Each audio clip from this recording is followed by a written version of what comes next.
My name's Alan Franey. I'm the director of the Vancouver International Film Festival and the Film Centre here with our year-round programming. And I'm just here to welcome you new filmmakers and to put today's sessions in a little bit of context of the festival at large. You know, we've just launched this 16-day event, and our purpose is to celebrate the art of cinema and to bring films and filmmakers from all over the world, and to let filmmakers meet audiences, which doesn't happen in the normal course of movie exhibition, and also to help develop and nurture our industry here, which is so important to the economy, but also to what it means to be a Canadian and what it means to be a human being, really. You know, the pursuit of art, the quality of life, sharing stories and sharing the experiences that our artists create for us. So this is a very odd year in that we're hardly showing any film at this film festival. We have, I think, 30, 35 millimeter films out of the approximately 380 films in the festival. This is like astonishing for us as programmers because it's happening faster than it was even predicted. So we're all looking at stuff on DCP or still on digital tape, and soon it will be downloading from the cloud or what have you. But there's something that stays constant in all of this when you're talking about watching films on a big screen, and that is people want a good story. They want to get their money's worth. Sure, they can stay at home and get plenty of access to downloaded material for free, but people do want to come together and be entertained and be transported through cinema, whatever technology was involved in making it. So one of the important things, I think, during the film festival is for everyone to see films, especially if you're an aspiring filmmaker, is to see what people in other countries and in your own country are doing. Amazing things are possible now with technology. You can make fabulous looking films worth $10, $15 at the box office.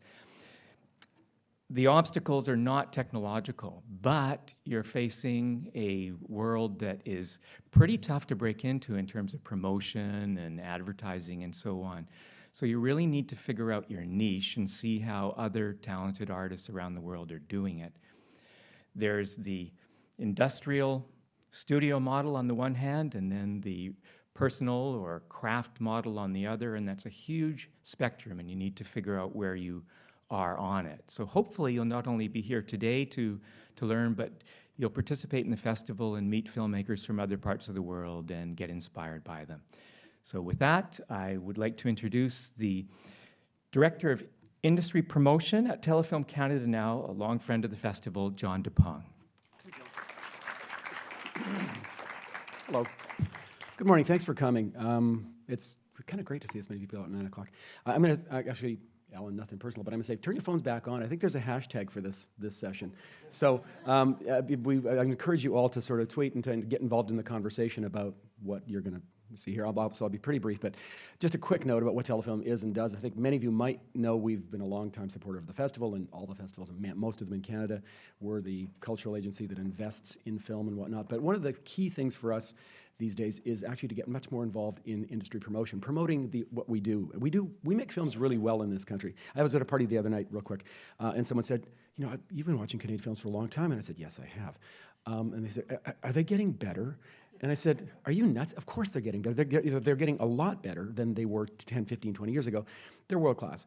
We just need to sort of get better at, I think, promoting them. It's a big issue, and that's a whole other panel. You know, we need to get better at doing it. So what we've done is we've put together these kinds of talent to watch panels, which is a way of getting a bit more attention to some of the most interesting creators coming up through our Canadian system and their films. So, you know, we started this 2 years ago at Toronto, and the media coverage has really kind of picked up on it. We've got 200% sort of increase in what people are talking about for Canadian films. So, long story short, what you need to do as well as to be in this industry is, you know, you need to be brand ambassadors for what we do, because, you know, we actually really do it well. And you will all do it well. These guys do it really well. I'm going to leave you in Katherine Monk's capable hands now. And start. Katherine, go. Thank you very much, John DePong. And again, I reiterate the thank you for coming out on a Saturday morning. And I want to thank Telefilm Canada for being the sponsor of this particular session. And obviously for helping Canadian filmmakers get their films out there. Interestingly enough, there's only one person in this panel that did receive Telefilm financing. And everybody else is highly independent. And because of that, because you know, we're looking at new models of creation. I'm encouraging you guys to ask questions throughout the session. I don't want to just leave it to the last 15 minutes of the panel. So if at any time anything that these guys saying is interesting to you, raise your hand and I'll do my best to integrate your comment or question into the discussion. But this is really about you guys figuring out where you can fit in. Hopefully you'll find an identifying character among the panel to be your new role model. But with that, let's get a little bit let's find out who these fantastic people are. Behind door number 1, we have Katrin Bowen. Why don't you tell us a little bit about yourself and how you got into the industry? Oh, it's on. Great. I'm Katrin Bowen. It's great to see you all here so early. Awesome. I started out, my degree's in Mesopotamian archaeology, and I was at Berkeley, and Berkeley's a pretty radical school, and my boyfriend was a film major, and I said, let's do a documentary on rap music as a sort of ethnocultural, you know, thing about anthropology, and I talked to my professors, and they said, sure, make a film instead of a paper, great.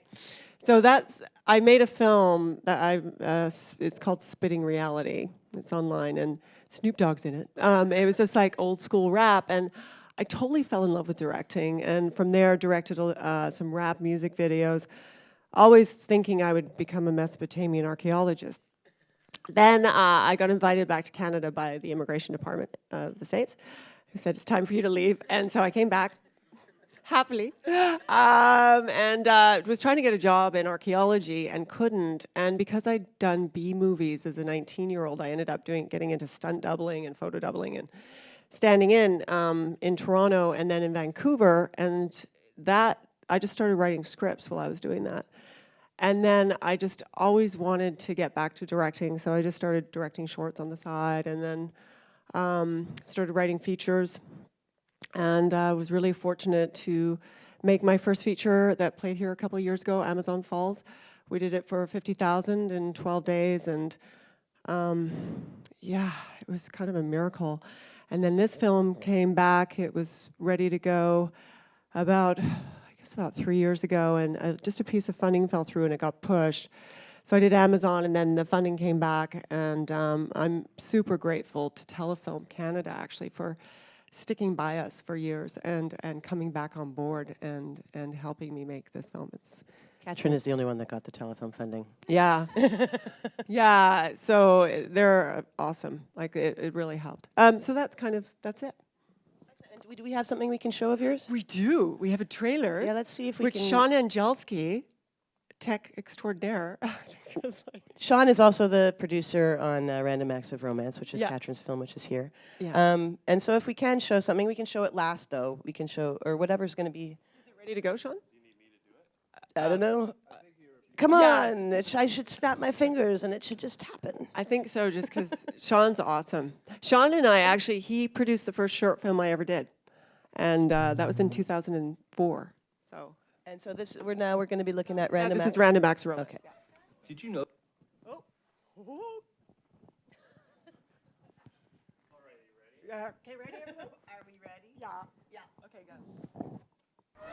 Did you know that you have a G-spot located up your ass? And,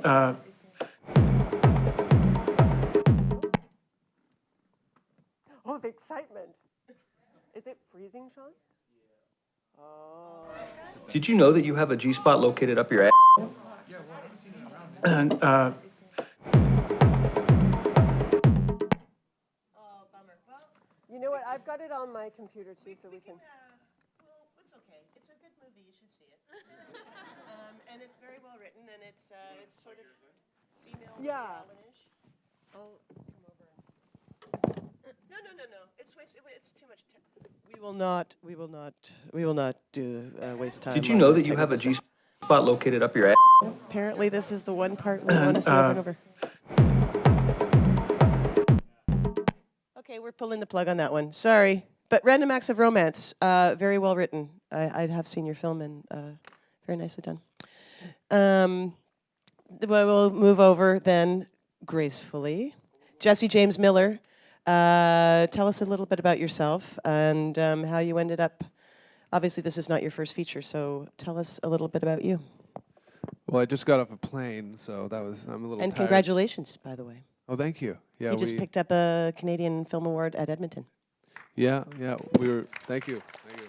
Yeah, we opened the festival last night, the Gala Film, and then they gave us the Canadian Film Award. So, for becoming Redwood. Yes.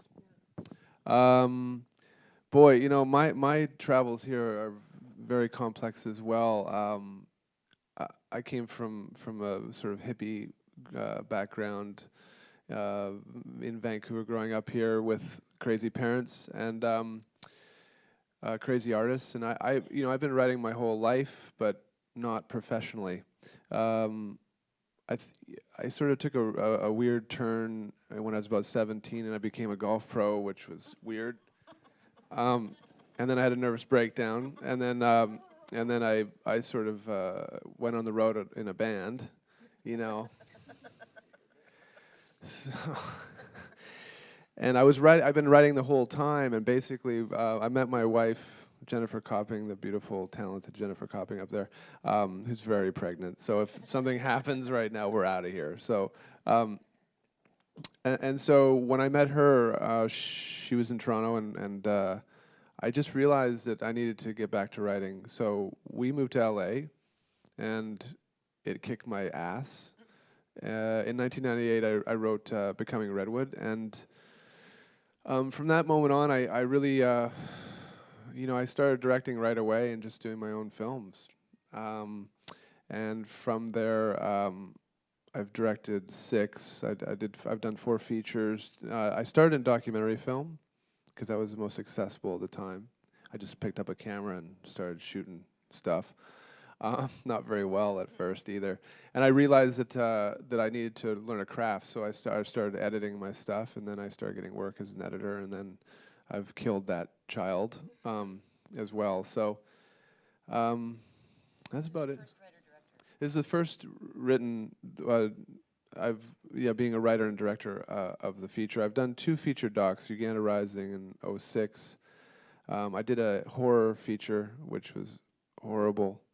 But it was great. It was actually perfect. I wasn't ready to do Redwood at that point.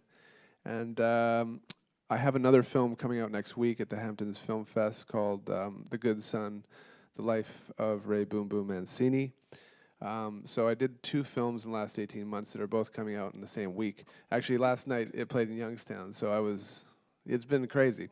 So yeah, I don't really want to give you any more information than that, all my secrets. Yeah, the mystery. We don't want to unveil the mystery too quickly.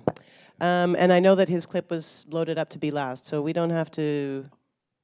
Is it ready to go? All right. Wow. I snap my hand with fingers. Let's watch a bit of Becoming Redwood.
Do you really think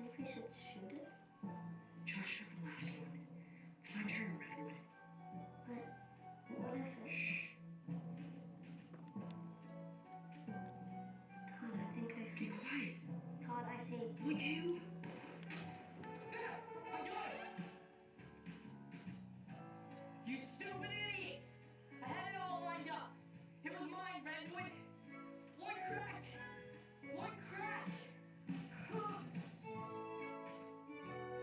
Tied on 17. Both putting for purple.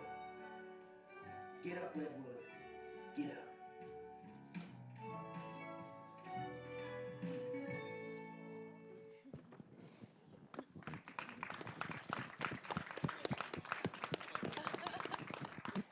Being a golf pro came in, I think a little bit of your own autobiographical past was in there. Yeah. Whatever. It was apparently the wrong clip, but anyway.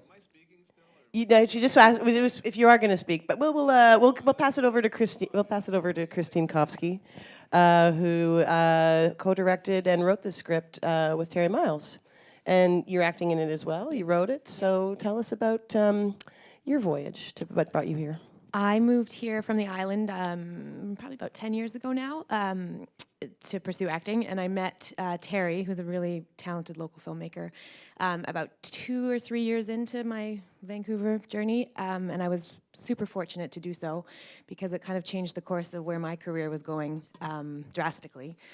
So we met, I auditioned for his first film, which was called You, Me, Love, which I don't think ever saw the light of day. He calls it his student film, but it was his first feature, in fact. And then we ended up doing a really low budget film which premiered in 2008 called When Life Was Good. And with that one, we kind of had a really great little festival run. We went to Toronto and Vancouver here and a couple others, and we got a little bit of a distribution deal with it, and that sort of changed where we were going, because it kind of showed us that we could start making films for not very much money and actually have some success with them. Anyway, so I started acting in his films, and then it kind of just organically happened the more that we worked together that I started taking a more of a behind-the-scenes seat, and I started producing his films. So in the past 3 years, I've actually been behind the camera more than I've been in front of the camera, which has been an interesting transition. And then I wanted to kind of get back to the acting, which I had lost a little, and it's a tough city. So it is, for actors, obviously anywhere is, but it's tough to break in when you've been sort of behind the camera, and so I just wrote my own film. And I didn't know what I was doing. It was a total experiment. It was a total kind of, if you're going to complain, then just try it. And if it works, great. If it doesn't, then shut up and get back behind the camera. Sort of thing. So I took a deep breath and I wrote a first draft and I sent it to Terry, and he's very brutally honest, so I kind of knew if I had something that he would tell me I did or I didn't, and he said I did. It needed a lot of work, but he said I did have something, so I kind of spent the next couple years working on that, and then November 2011 we shot it, and I funded it myself through various internet campaigns and friends and family and support and hard work, and then it's premiering here. So that's kind of my journey. Amazing journey. Yeah. And I know we don't. Your clip clip didn't isn't work. Loading, but Yeah. you were going to do some He was gonna interpretive interpret it. reinterpretations. Yeah. We can have a whole group later. Yeah. A freeform hug. We'll do It's a some sexy, interpretive. realistic relationship drama. So it's multiple characters. Yeah, it's 20, 30 something people. Yeah. It's called In No Particular Order. In no particular order. And we do have a particular order, actually, because Shawn Angelski joins me over here. And he was working with Katrin as a producer, but you also have a film premiering in the United States, too. Tell me about that. Yeah. Where do I start? Start with your life. All right.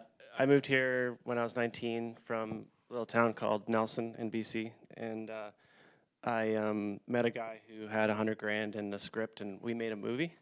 And that's how we learned how to make a movie, because I don't want to tell you what it's called because it never got released.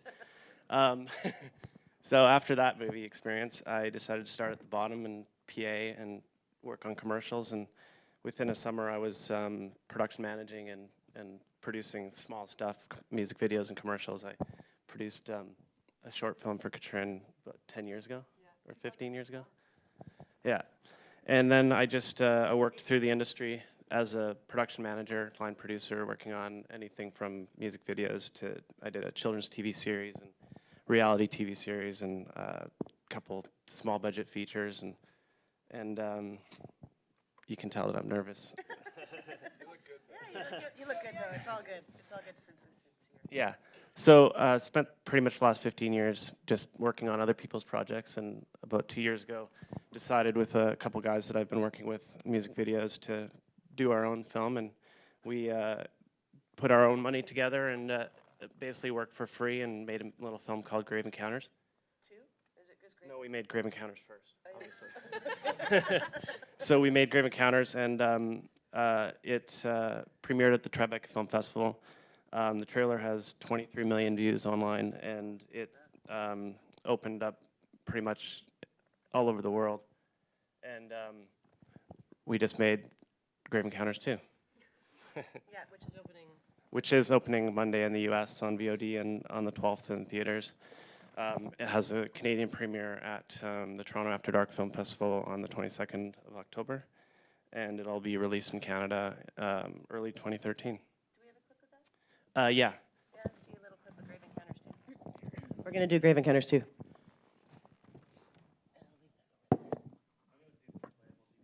Yeah, sure. And if there's any questions, you guys start thinking, because obviously this is a really interesting panel because they've all taken a different route. They've all used different sorts of funding models, and I don't even have any idea of what their normal...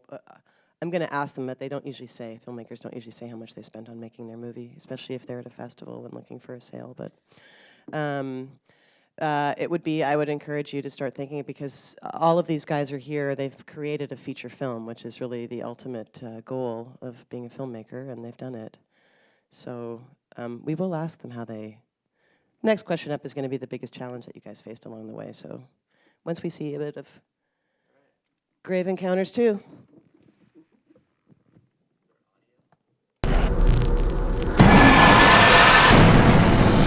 And the next one I'm going to talk about is Grave Encounters. Grave Encounters? Grave Encounters. I thought it was hands down one of the best war films ever made. Do yourself a favor, watch it.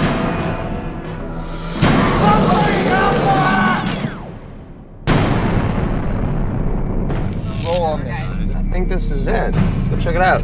Yeah, secure. I'm still rolling. Turn the camera off. We'll leave. You're gonna have to give me the tape. Give me the tape! They're trying to hide something they don't want people to know about. Tonight, you're gonna find out what that is. It's just like the movie. This place is creepy. If there are any spirits with us right now, speak freely. You guys okay?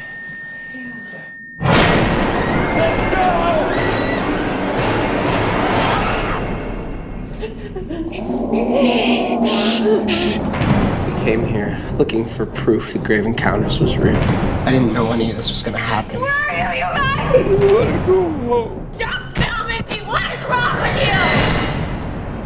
We're never gonna get out of this building.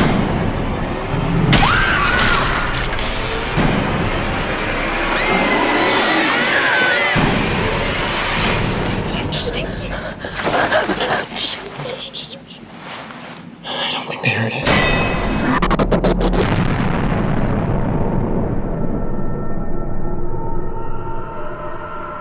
We're back from an extended commercial break. The rest of the cast is no longer with us.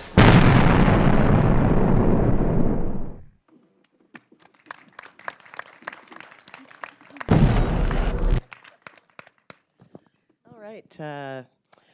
Wow. Happy Saturday morning to everybody.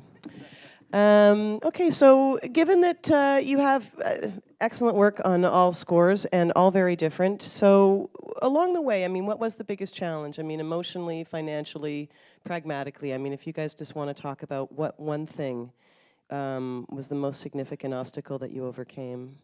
It could be anything, emotional, financial, whatever. And whoever wants to go.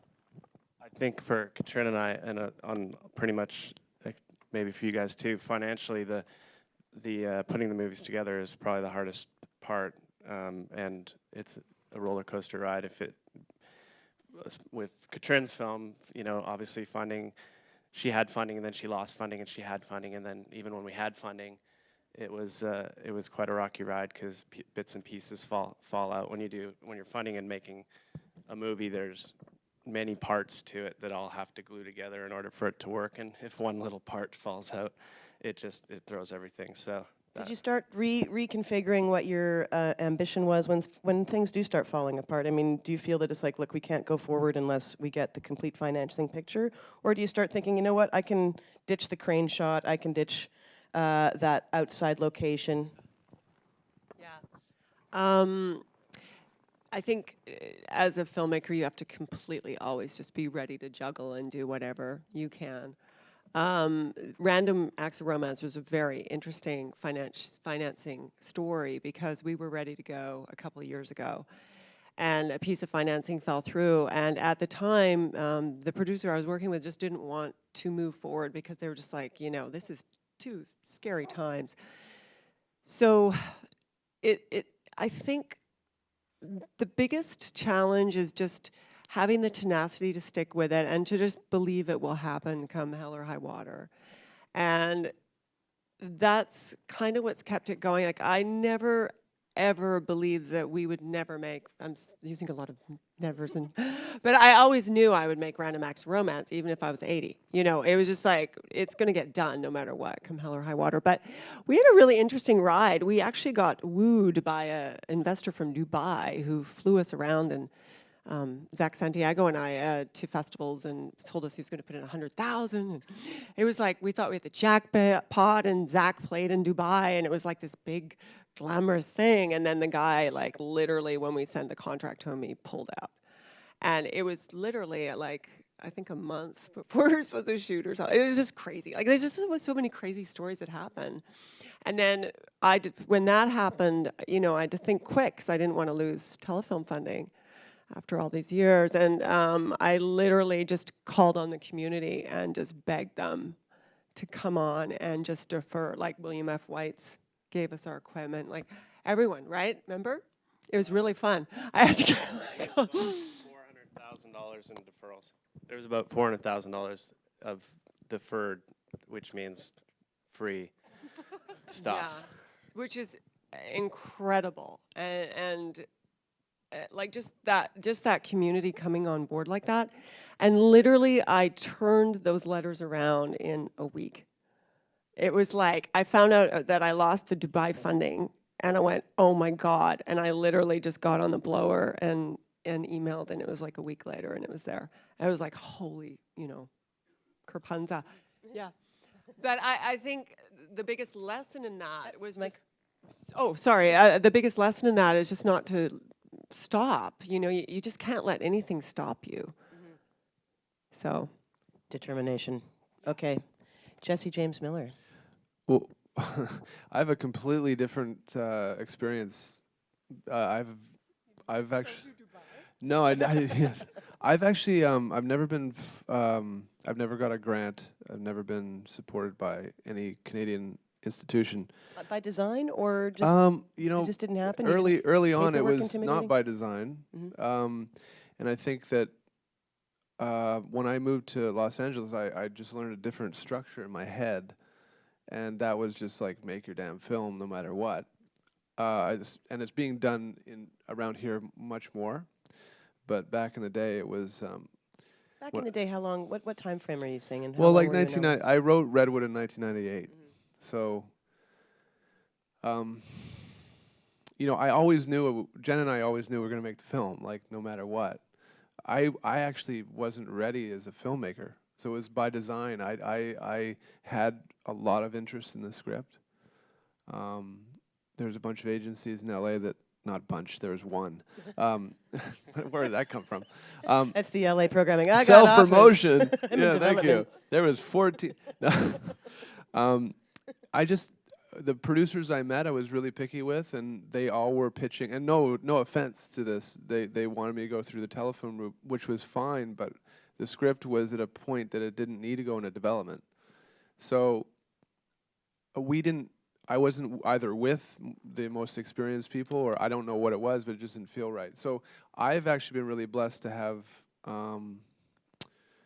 one of the films I financed myself, or Jen and I financed, but I've had private financiers the whole So what time. was the biggest challenge then for you? Just figuring out how you wanted to be a filmmaker, your biggest challenge that you overcame? I think it's just getting to a point where I knew I only had one shot, right? The other films that I've done have done well, but for when you're writing and directing, you don't have many kicks at the can, right? So I think for me it was more about getting in the right situation. But the biggest thing, honestly, for me was realizing that I should have been producing my film. No, why do you say that?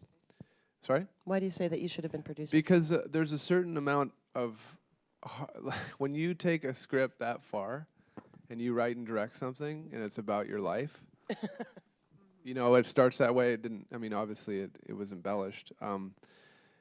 There's a certain amount of control that you lose if you're not producing. And that would be my biggest thing, you know, like the biggest thing I learned was that this year. And not that my producers did a great job. It wasn't that. It just, when push comes to shove, you know. You want to have the Well, final cut. you really, that's what it comes down to. So I was a producer on The Good Son, but that was out of default after a while, because the other thing I'll let you go here. The other thing for me is I wear a lot of hats, so I have a post-production, like I have a suite. Mm-hmm. So I can defer a lot of shit, right? Yeah. So, you know what I mean? Labor and gear. Labor and gear, labor and gear. Remember that. Thank you. So what was your biggest challenge, Kristine? I feel similarly to Jesse in that just, I mean, my inexperience as a filmmaker obviously was my biggest challenge, right? This is my first film. And I had Terry's help sort of as a mentor, but he was really busy at the time, you know, when I finally decided to do it. It was like the old story where timing was perfect, timing was perfect, timing was perfect, and then as soon as I actually decided to make the film, the timing was horrible. It was horrible. He was working on, you know, he had gotten hired on a director for hire thing and was, in editing the whole time we were shooting, and that was kind of where the co-director thing, because I wanted to just give him the whole thing. I mean, I trust him, you know, and I was a producer for the same reason. It was a story that was pretty close to me, so I knew I wasn't going to get funding as a first-time filmmaker with a fairly non-commercial film. I knew it was going to be a labor of love. I knew it was going to be as independent as it gets. So I kind of was prepared for all of that. So there was no challenges as far as coming to terms with knowing I was going to be doing it myself, although I had a lot to learn, which I spent a couple years doing. But yeah, I would say the biggest challenge was just kind of figuring out the dynamic of because when I said, Terry, are you going to help me? Can I strong arm you into helping me? And he was like, yeah, of course I'll help you. And then as soon as it was time, he was like, oh God. Yeah, so I mean, it was really challenging for me. There was a few days where he couldn't be there at all. So just finding your own mojo as a director and feeling that you had the entitlement to call the shots. Exactly, this working was your with show. the actors. Knowing if the words that were coming out of my mouth. Do you feel different now? I mean, did it work out? Do you it feel did. like So by the last shot, you were like, okay. Well, no, because then Terry would look at the footage from the days he went there. Why do you have 17 shots of you walking through a door? I just wanted to make sure I got it. I just wanted to make sure we had it. It's like, okay, you only need like 2 of those, and you got like 1 shot of the things we actually needed. So it was a super, super big learning experience. So it does sound like it. Well, we'll ask about commercial later. But was there a significant challenge that you faced? Yeah, it's kind of, it'll take probably the rest of this to explain well, it. But we'll do it in, I don't know, 100 words. We put Grave Encounters 2 really fast. It basically, the first film came out a year ago, and it did really well in the U.S., and we pitched the idea to our U.S. distributor almost as a joke, and they said, yeah. And we were at the end. The guys basically wrote the idea on a napkin and sent it to them, and they said yes. And then we were like, "Oh shit! Now we got to make it." And we made the first film for $150,000, and we made the second one for $1,050,000. Wow. So and how we did that was we pre-sold a lot of our territories. We pre-sold the U.S. to Tribeca. We pre-sold. We did a Canadian broadcast deal. We pre-sold the UK. We pre-sold a bunch of other territories, and then we borrowed the money. So the biggest challenge was when we went to go borrow the money.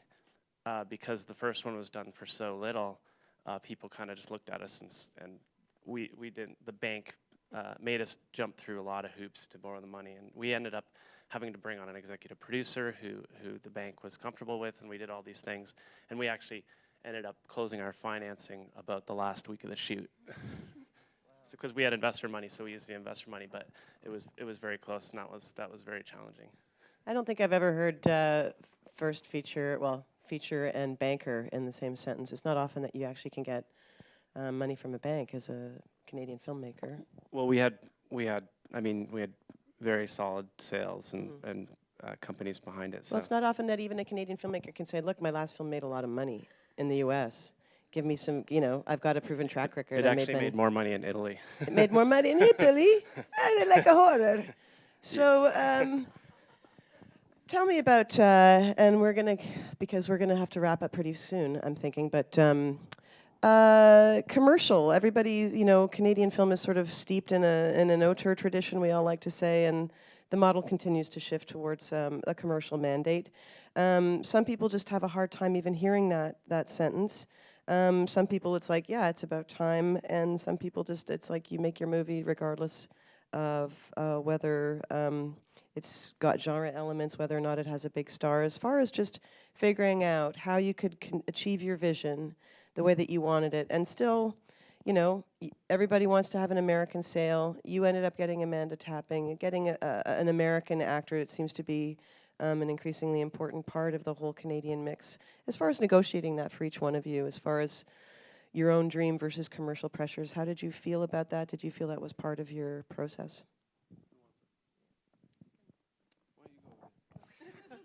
We'll start with Katrin. She has the Mesopotamian archaeology background. That's right, after all. which is very helpful when you're trying to be commercial with film. They're both in my family's like, why do you go for such careers that are just, not real money makers? I'm like, Mesopotamian archaeology is fantastic. So is filmmaking. What's interesting is I think if you do what you love and you just put all your heart into it, that money will come. It might take longer than normal, but it does come.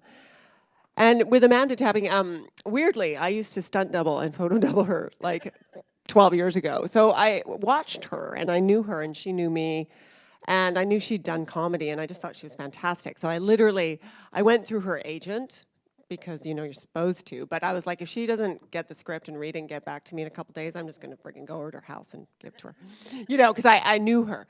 So anyway, she got back to me within a day. It's like, yeah, for sure. She goes, I haven't even read it yet, but yes. Her agent told you she was unavailable. Yeah, but that's okay. We don't need to talk about that. But it was...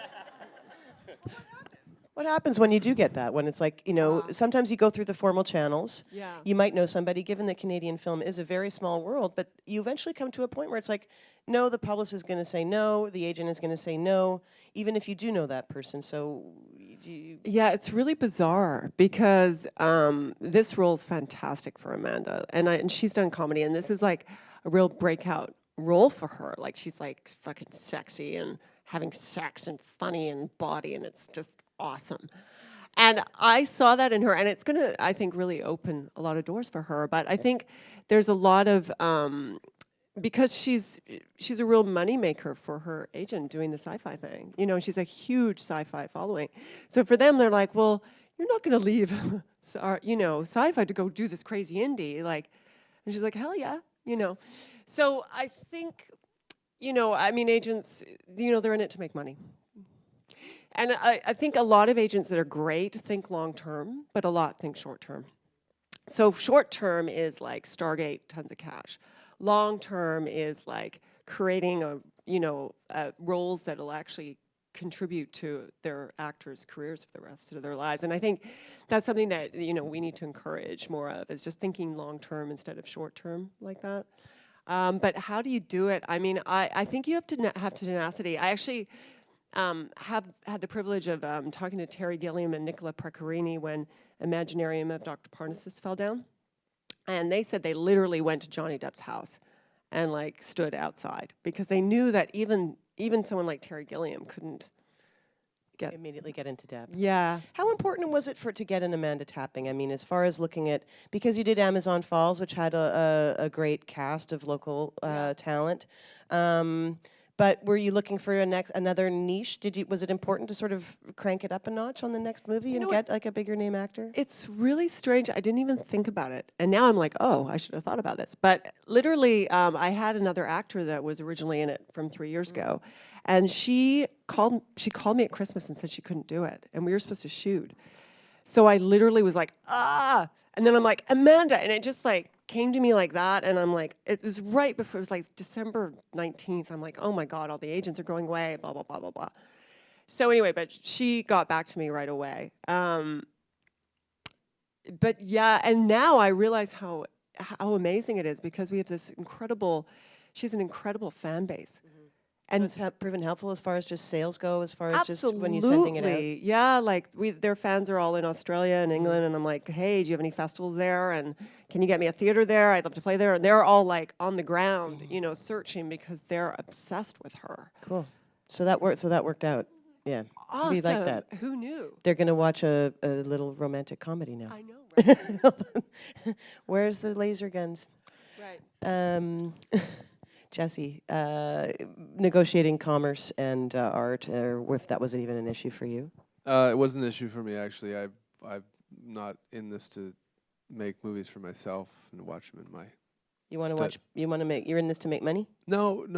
I'm not making a movie for just myself. So if that's, but for Redwood, we strategically had a role that was that went out to Heidi Levitt, who's a casting agent in LA, and she loved the script. She wanted to help out. I actually physically gave the script to Ed O'Neill, who loved it, but like everything just sort of didn't work out. And the closer we got to shooting, everybody panics. You know, oh my God, we don't have such and such. So our plan sort of, I wouldn't say it failed. It actually worked out better, because Scott Hylands came in and played the role perfectly. He is a bit of a Canadian icon, but in terms of sales, you know, it's hard. Would I have liked Ed? Sure. You know, and the funny part about this is that The Good Son has Ed in it, has Mickey Rourke in it, and has the star power. And I'm watching these two films being released literally within the same week, and it's just a different world. You know, HBO's looking at buying The Good Son, and Redwood, even though it won last night, has a long road ahead of it. Like we have to really move this film, and it's just that they're going to have totally two different routes, right? So it's really wild right now. In fact, we're using the Kevin Smith model with The Good Son, because Ray Mancini is actually he's a boxing icon, and he's. So the Kevin Smith model for Red State, the four-walling.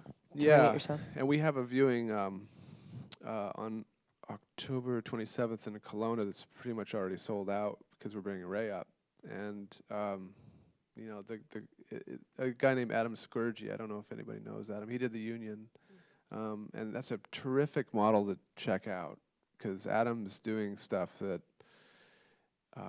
I would say is I wouldn't say it's groundbreaking, but it's definitely, he knows, he's a social media kingpin, and he has like 50,000. Social media kingpin. Man, I hate hearing that now. Well, but you know, it's unfortunate that we have to deal with it. We just have I to know. deal with it. I mean, I tweeted yesterday. I don't even know what the hell. I don't even know how to spell it. Yeah. But Okay. it's the reality of the future, right? You know, it is, and it's changing all the time, which is why we're here. You guys, we are going to have questions. Are there questions? And Kristine, we're going to talk about because you actually seem very pure. You didn't go out there going to LA agents at any point. No. I did this movie for purely selfish reasons. No, straight up. No, I didn't. There was no, as far as commercial aspects go, I didn't have, not that I didn't have high hopes. Of course, I have high hopes for the film, but I didn't have, that wasn't the goal for me.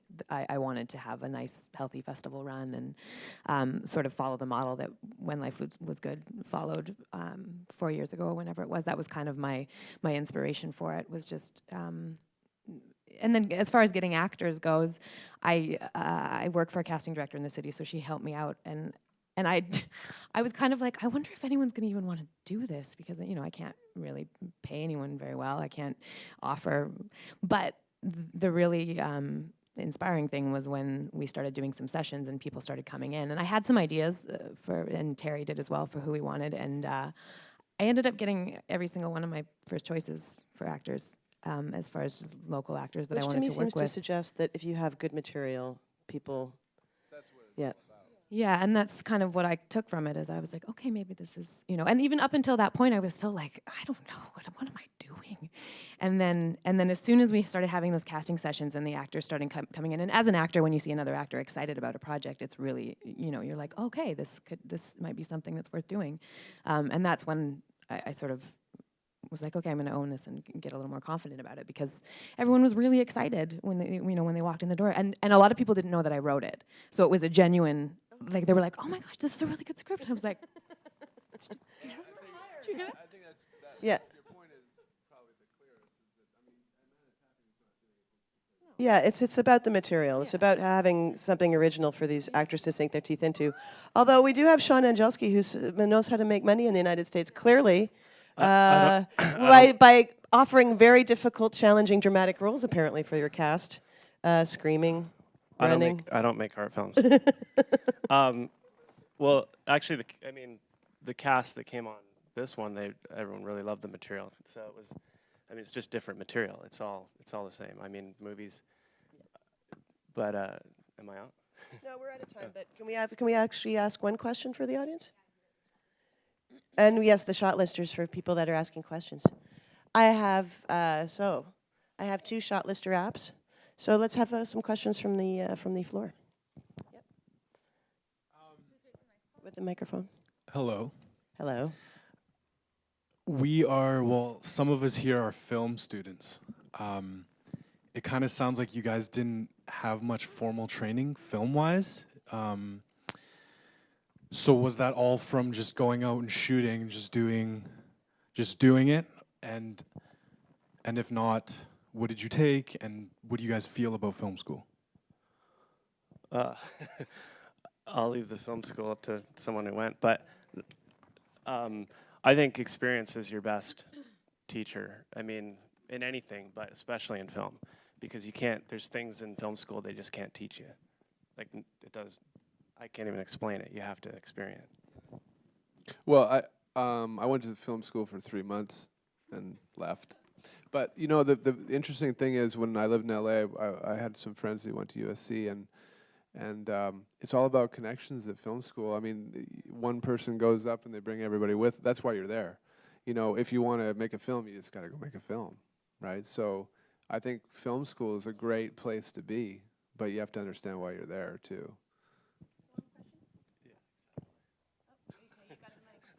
Hi. You've all mentioned a little bit of dovetailing from that one. You've all mentioned that you've, thank you, that you've, one of your biggest challenges, at least in the very beginning, was inexperience, but you knew it was a passion and you wanted to do it. How involved, or how much did the community or mentorship, did you look out to people for help? And in going for that, how did you approach those people, or did you just decide you're going headstrong and you're going to figure it out as you go? Well, in my case, it actually wasn't an experience. It was the fact that I knew that I only had one kick at it, so I waited for a while. But I think that coming into the film industry from other industries, like I actually had a mentor when I was a golf pro, L.V. Thompson, who was amazing. When I was a saxophone player, I had Stan Karp. These people were big people in that business. In the film industry, I've struggled finding people. So for me, I've really, I've mentored a lot of people, because the film industry is hard. You just have to go out and just get lucky, I think. I think, But if anybody ever needs any help, just email me. And I think too, I made about 20 shorts before I made my first feature. So I think getting out there and toiling and doing it is so key. And I found that people were more interested in sort of mentoring me, as it were, not formally, but more like, hey, if you need something, let me know, once they saw that I was actually doing shorts. Because I think it's just so hard to make a film that you can think about it and talk about it for years, but until you're actually physically doing it, I think that's when people take notice, and then they're like, hey, if you ever need anything, let me know. And you know, it's interesting because I have a friend who's a really successful filmmaker, and I told her, I was like, you know, you've been a mentor for me. And she's like, what? And I said, well, just your little emails you send me every now and then, and just me watching you in the universe navigating it has made you my mentor, but it's not a formal thing. So anyway. You know, I just had I met with Chris Haddock the other day. I don't know if you mean Chris. Chris is an amazing guy. He talks to you like just talking. He's not looking down at you. He's just the most amazing guy. And I think that's what you're saying is in the film industry. It's not, well, you go and you do this. You know, like. Okay. Well, here we are. These are 4 mentors. They are. You can go out there and track them down and stalk them as of today. But each one of them hopefully has been able to show you a different path through the Canadian film landscape. And these are success stories, so let's embrace them. Thank you guys very much for coming. Congratulations on your work, and much success in the future. I'd like to thank Telefilm Canada for sending this up, and John DePong and Alan Franey. So thank you very much for coming, everyone.